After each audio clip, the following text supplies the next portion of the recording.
കേന്ദ്ര സാഹിത്യ academy award പ്രഖ്യാപനം ഇത്തവണ നീട്ടിവച്ചിരിക്കുകയാണ്. ഇത് ആദ്യമായിട്ടാണ്, ചരിത്രത്തിൽ ഇത് ആദ്യമായിട്ടാണ് ഈ അവാർഡ് പ്രഖ്യാപനം ഇപ്പോൾ നീട്ടിവച്ചിരിക്കുന്നത്. എന്നോടൊപ്പം ഇപ്പോൾ KP രാമനുണ്ണി സാറുണ്ട്. സാർ, എന്തുകൊണ്ടാണ് ഈ തീരുമാനം ഇങ്ങനെ നീണ്ടുപോയി? തീരുമാനം നീളാനുള്ള കാര്യം വ്യക്തമാക്കപ്പെട്ടിട്ടില്ല പൂർണ്ണമായിട്ട്. അത് എൻ്റെ ഉള്ളിൽ നടന്നുകൊണ്ടിരിക്കുകയാണ്. പക്ഷേ ഒരു കാര്യം പറയാനുള്ളത്, കേന്ദ്ര സാഹിത്യ അക്കാദമിയുടെ ചരിത്രത്തിൽ ആദ്യമായിട്ടാണ് അവാർഡ് നിർണയത്തിൻ്റെ എല്ലാ പ്രൊസീജറും കഴിഞ്ഞ് എക്സിക്യൂട്ടീവ് ബോർഡ് അംഗീകരിച്ചു കഴിഞ്ഞാൽ അത് പുറത്തുവിടാതിരിക്കുക എന്നുള്ളത്. അപ്പോൾ അത് ഇക്കുറി അങ്ങനെ ഉണ്ടാവാൻ കാരണം, അവാർഡ് 24 ഭാഷയിലത്തെ അവാർഡുകൾ ജഡ്ജസിനെ വെച്ച് ജൂറി തീരുമാനമെടുത്തു, കൺവീനർ അത് സാക്ഷ്യപ്പെടുത്തി, അങ്ങനെ എല്ലാ പ്രൊസീജറും കഴിഞ്ഞ് എക്സിക്യൂട്ടീവ് ബോർഡിൽ വന്ന് അംഗീകരിക്കപ്പെട്ടു. അതിനുശേഷം സർക്കാരിൽ നിന്ന് തൽക്കാലം ഇത് ഡിക്ലെയർ ചെയ്യുന്നൊന്ന് നിർത്തിവെക്കണം.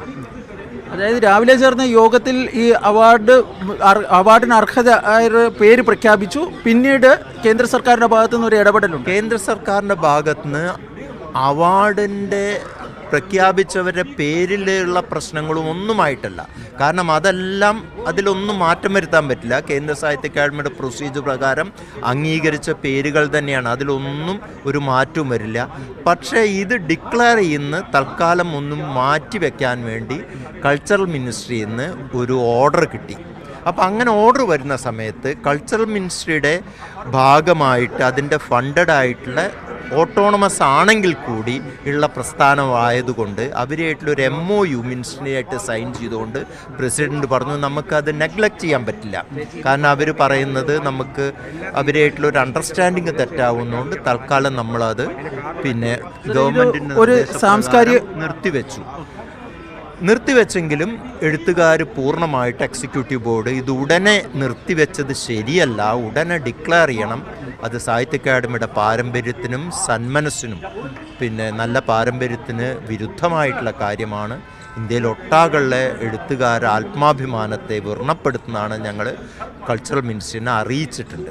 സാറേ, ഒരു കാര്യം, അതായത് ഒരു ഓട്ടോണമസ് ബോഡിയാണ്, അങ്ങ് പറഞ്ഞതുപോലെ തന്നെ ഒരു സ്വയംഭരണ സ്ഥാപനമാണ് ഈ കേന്ദ്ര സാഹിത്യ അക്കാദമി. അതിൻ്റെ പ്രവർത്തനത്തിലേക്ക് പ്രത്യേകിച്ച് ഇപ്പോഴുണ്ടായിരിക്കുന്ന സർക്കാർ, ഇപ്പം അധികാരത്തിലിരിക്കുന്ന ഈ സർക്കാർ ഇങ്ങനെ ഈ സാംസ്കാരിക മേഖലയിലുള്ള സ്ഥാപനങ്ങളിലേക്ക് കടന്നു കയറുന്നതിൻ്റെ ഒരു ഭാഗമായിട്ട് ഇതിനെ വിലയിരുത്താൻ വേണ്ടി കഴിയും. അത് നമുക്ക് ഏത് തരത്തിലുള്ള വ്യാഖ്യാനങ്ങളും നമുക്ക് അതിലെടുക്കാം. കാരണം നാട്ടിൽ നടക്കുന്ന കാര്യങ്ങളെല്ലാം നമുക്ക് അറിയുന്ന കാര്യമാണല്ലോ. പക്ഷേ കേന്ദ്ര സാഹിത്യ അക്കാദമിയുടെ പ്രവർത്തനത്തിൽ ഇതുവരെ നേരിട്ടുള്ള ഇടപെടലുകളൊന്നും നടത്തിയിട്ടില്ല. കാരണം നടത്താൻ അതിൻ്റെ ഭരണഘടന അനുവദിക്കുന്നില്ല എന്നതാണ്.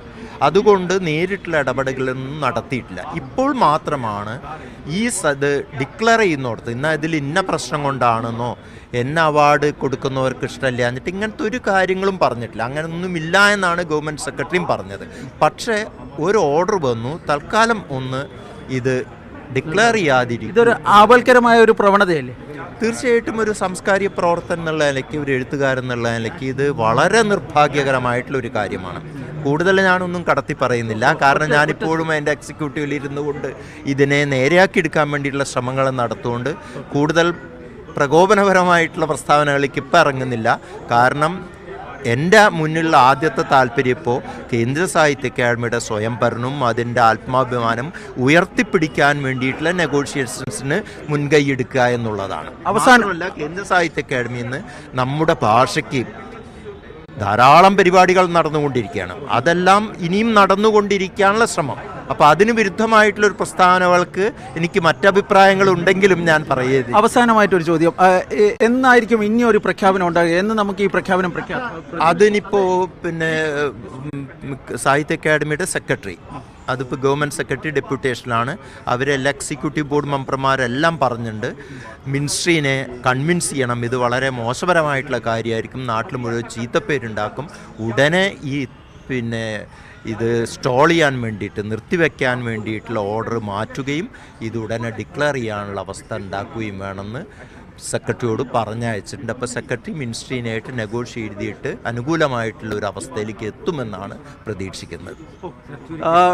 പറഞ്ഞതുപോലെ തന്നെ ഈ എപ്പോൾ ഈ പ്രഖ്യാപനം ഉണ്ടാകുമെന്ന കാര്യത്തിൽ ഒരു വ്യക്തതയില്ല. പക്ഷേ കേന്ദ്ര സർക്കാരിനോട് അടിയന്തരമായി തന്നെ, കാരണം ഒരു സ്വയംഭരണ സ്ഥാപനമാണ് കേന്ദ്ര സാഹിത്യ അക്കാദമി, അതിൻ്റെ പ്രവർത്തനത്തിൽ ഇത്തരത്തിലൊരു ഇടപെടൽ ഉണ്ടായതിൽ പൂർണ്ണമായും ഈ എഴുത്തുകാർക്കൊക്കെ വലിയ തോതിലുള്ള ഒരു വിമർശനമുണ്ട്. ഏതായാലും ഈ അവാർഡ് പ്രഖ്യാപനം വൈകരുത് എന്നൊരു നിലപാടാണ് പൊതുവെ കേന്ദ്ര സാഹിത്യ അക്കാദമിയുമായി ബന്ധപ്പെട്ട കേന്ദ്രങ്ങൾക്ക് ഉള്ളത്. ഡൽഹിയിൽ നിന്നും ജിഷ്ണു ബാലകൃഷ്ണനൊപ്പം ബി ബാലഗോപാൽ, മാതൃഭൂമി ന്യൂസ്.